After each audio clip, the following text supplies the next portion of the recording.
men in and of ourselves, we have not been taught this stuff, just like women haven't. And we have a totally different way of processing things. Yeah. And we do need to realize, like, we still are little boys. And I really love to encourage men to find that playful self.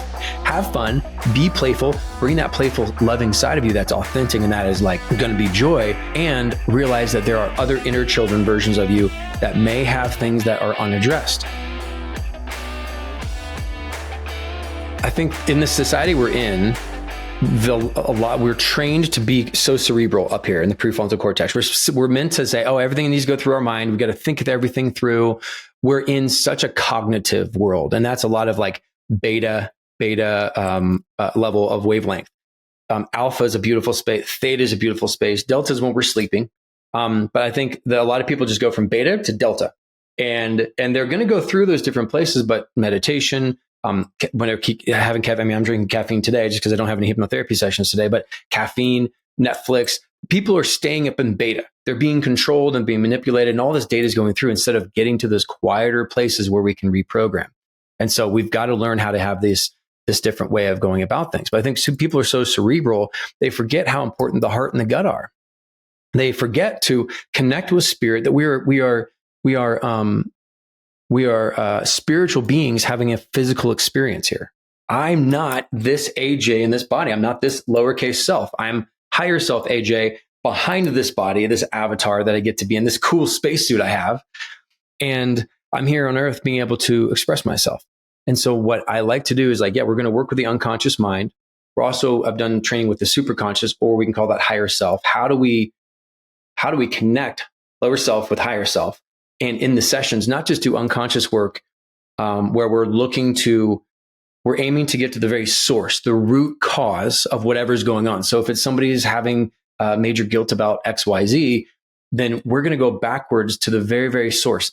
And this is what the one-on-one work that I do. Like with group sessions, you can do only so much. Like when you do like recordings, like download, self-hypnosis, these are wonderful. They're made to be more main spread and reach a lot of people, and they're beautiful. People doing some great work out there. But until you get to the one-on-one, till you can work with somebody like myself or somebody else who's trained and really good, that's when you can get that customized journey. And you're working with somebody outside of yourself so that they can help point out the stuff that is invisible and hidden from you. Where there's an invisible, it's just invisible. It's hidden. We've got to be able to cut through that with a sword to get to the truth. And sometimes that can be hard. That's that shadow work that has been hidden there. A lot of times people call the unconscious mind the shadow work, that just this is all the stuff people don't want to talk about and they want to deal with. Well, yeah, it's the process. And Carl Jung talks about it as that's the process as we progress and mature as adults. When you're a child, you progress, mature, and develop through experience. But as adults, we end up having to confront the shadows to end up have that progression and that transition and growth in life. And that's where people fear. You're right on. Many times, and I'll be one to honest. I'm honest experience here, and I'm working with my 6-year-old self, my inner child 6-year-old, and I'm 41 years old now. There's a couple of times I've had to go back and work with my 6-year-old because there's been an imprinting at an unconscious level that I didn't realize, even out of all the work I'm doing. Still at 41, just a few months ago, I realized that there's something that was not healed with a part of me at a young age. And that's what's so beautiful about this work. You can think, oh, I've done all the work, I'm done. No, you're not done. Yeah. You're not done. You're never done. You keep going. More stuff comes up. You're never really done. We're here having a human experience. And we're looking to ascend and evolve. There are very, very few people that can say that they've actually done all the stuff and they've gotten to a high level. But let's just say, like, I'm just here to admit I do this work all the time. I work with other people on myself all the time. And there's still stuff that comes up. And it's like, wow, God, I got to love on my 6-year-old self. I got to go back and make sure he doesn't feel abandoned. I got to make sure he feels loved. I got to make sure he understands this and that. And then I go and group all my internal inner children together. And I'll have sessions where I'm just walking hand in hand with all my 0 to 10 AJs, and we're having a good time and we're playing with puppies and we're doing all this stuff. I love to work with the inner child because there's so much of us that show up as adults and we think we're showing up as an adult. We're showing up in the conversations or the fight with our wife or the whatever as a child. So we've got to go love on that child. We got to figure out what's the root cause of this. Why is this child showing up through me now? And let's tie that to the memory. So we're going to go back and recode all these things, and then time and space doesn't matter. When you go and have that conversation with that inner child and you're switching and giving them a hug and loving on them and really help them recode and understand what actually happened back then, everything else has a ripple effect forward. It's amazing how things can show up. So you were saying it may not happen in that instant, but in that instant, what we're doing is we're recoding that thing, and a day later, a week later, whatever, it shows up for someone in a way they're like, wow, I'm not triggered by that anymore. That's so weird. Or my mom usually triggers me when we get on the phone and she said these things. I'm like, doesn't matter anymore. It's so funny how people are like, now I see the result. Yeah. Cool. Yeah. That's what life can be like. Great. Yeah. So that's the proof, that's the ROI. Yeah. It's so powerful, man. And there's so much to it that I think men need to realize. There's a lot. They hate to sit there and say that they're a child, right? Any guy does, but you are, and majority of men are acting that way. And it's like, until we can go back and start to play in that realm of healing where the wounds started, of healing where the experiences started that are causing us to behave a certain way, until we go back and talk to that version of ourselves, we're unable to really progress through that. And then this causes, and correct me if I'm wrong, but this causes that suppression of emotions and suppression of feelings and identity and things like that, right? Yeah, it does. It really does. You're so right on. And like, you put out such great content, man. You're like hitting the nail on the head so much with men. And I think men in and of ourselves, we have not been taught this stuff, just like women haven't. And we have a totally different way of processing things. Yeah.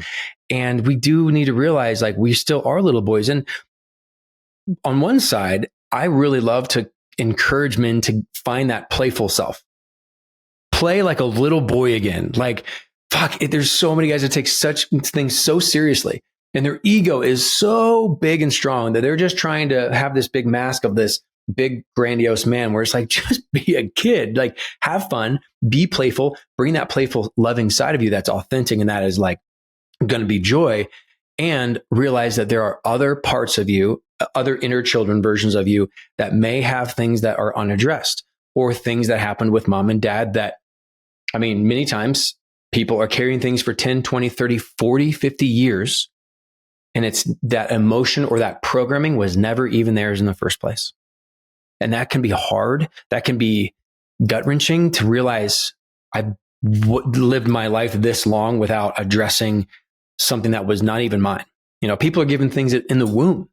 So the sooner we can do this work, and the sooner that men and women could just say, look, it's okay if there's pain, if there's suffering, if I'm hurt, if there's just stuff going on here. But I'm telling you what, the light at the end of the tunnel, the other side of going into and leaning into with somebody you can trust, somebody that will hold you through this, the light at the end of the tunnel is way, way, way better than continuing to hold on to the dis-ease that can grow in your body by not dealing with the fears, the sadness, the guilt, the shame, all that stuff that can stack up. And people are starting to feel it. And there's a lot of very, very healthy people out there that go and do magnificent jobs on 5Ks, 10Ks, the Ragnar races, the Spartan races and all that. There's some people out there that are incredibly beautifully healthy on the outside. On the inside, that physical self, that part of them is shriveled up, skinny in the corner and scared. So we've got to get those parts aligned. We've got to get people and men like understanding, hey, it's just a little bit of activity to go explore the depths of who you are and go into the past, even though it may be a little bit scary. And we can face that courageously and then really heal those parts and then start to see them change and shift. And that's a beautiful process. And it's easier said than done, but you got to find somebody to go do this work with. And I think where I am different is I'm ready to hop, like Band of Brothers. I love that show. Band of Brothers, like that show back in the day that Tom Hanks and whoever else did. Like, I'll jump in I'm in the trenches. You and me, you know this. You went through the military. You're a Ranger. I want to jump in the trenches. We're going to be there in the shit together, and let's go through it together, and let's get out together. Let's have each other's back, and let's go through it. Sometimes it can be like that. We got to get in the trenches and do the hard, dirty work. But this hard, dirty work at this point is going to create a new foundation for a life that is going to be, I like to say, a path of least resistance. We don't have to work so damn hard. And one of the kind of metaphors I like to say is like, have you ever, Johnny, been in a hot air balloon? Yeah. So, with hot air balloon, that you go early in the morning, right? Usually it's early in the morning. They pull out the balloon, like they lay it out, and they get those big ass fans, right? And so there's a whole process to getting this thing going. And the fans like get the air up there so it can fill up enough. to then they've got the basket and they tie down the basket and then they kind of tip it over and they get the fire propane or whatever it is, to get it up. And once they get the hot air balloon up, everybody wants to pile in. And this hot air balloon that's ready to go represents people's 90-day game plan. Here's my new vision for my life. Here's like the coach saying, yeah, go get it. You're going to go crush it. Like hustle, hustle, hustle. Let's go. The American dream. Like, let's go crush it. And they start pulling on that thing, wanting to go. Like, all right, we're going to go to our dreams that way. I want to go this way. That's the conscious mind saying, I'm going to go choose these goals and go crush it over here. But what happens? What did they forget to do? When they were doing that, they forgot to take off the tethers of the hot air, of the wicker basket. So if you can imagine trying to go somewhere, it's going to be scraping along the ground. It's going to be a path of ridiculous resistance. And so instead of like get in the basket, let's go. It's like, let's get in the basket and let's say, what are the tethers that are holding me back right now in this present moment that I haven't dealt with? What are those tethers that if I let go of these things, it can be a path of least resistance. We can just float up and let the world take us. Let the air take us, the wind take us, let life take us where we want to go. So I like to relate it to the hot air balloon. What I'm going to do, what I help do, and what other coaches do is like, we need to let go of those tethers one by one.